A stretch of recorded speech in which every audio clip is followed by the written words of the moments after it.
সাকিব ভাই ঘটনাটা কি হয়েছিল বলেন তো আস্তে করে। ঘটনা আমাকে কিছুদিন ধরেই বলতেছে, জেলখানে ওই বলছে তোরে বাইর করে মাইরালাম। দুষ্টামি করে মনে হয়, ওকে আমাকে কি মেরে ফেলবে? আরেকটা মানুষকে কি এত সহজে মারা যায়? আমি কি মানুষের কোটি কোটি টাকা মেরে খাইছি, আমাকে মেরে ফেলবে? ও আমাকে প্রতিদিন ওর ছেলে মেয়ে দিয়া মানসিক টর্চার করছে এতদিন। তারপর ও আমাকে কালকেও 2-3টা চট থাপুর মারছে, যে ঘাড়ের এখানে দাগ আছে। তারপর আমি ঘুমায় রয়েছি, কাজ জান তোমার জন্য একটা নিয়ে আসছি। ওই যে আগে খাইতা না 300 টাকা করে, 75 টাকা করে কিন্তু একটা বিয়ারের মতো ইয়ে আছে, ওই যে ইসে বেচে। হ্যাঁ হ্যাঁ হ্যাঁ, দোকানে বেচে। ওইটার সাথে আর লাল কি জানি মিক্স করছে, আর আগে চড়ে কি মিক্স করে নিয়ে আসছে আমি দেখি নাই। আমি প্রচুর ঘুম পাইছে আমার।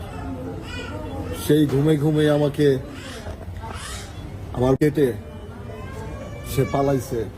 আচ্ছা, এই ঘটনাটা কটার দিকে ঘটছে? কটার দিকে? এটা সকাল ভোর 4টার দিকে। 4টায়?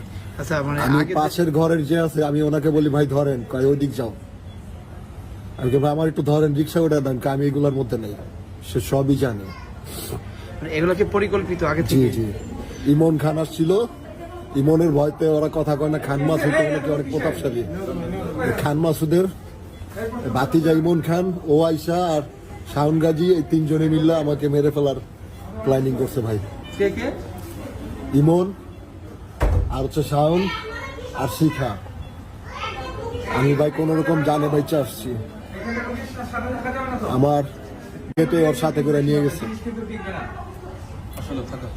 আচ্ছা, যাই হোক, এখন আপনি কি বিচার চান? আমার জন্য সবাই দোয়া করবেন। আমি 2022 সালের আগে অনেক ভালো ছিলাম। আমি কিন্তু অনেক ভালো ভালো অভিনয় নিয়ে আমি স্বপ্ন দেখছি।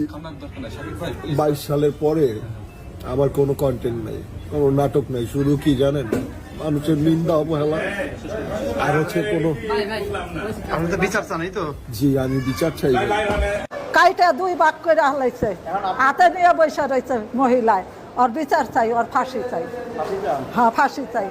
এই যখন কাজ যদি কোনো মহিলায় না করে, এই বিচার চাই। আপনার কি হয়? আমার নাতি।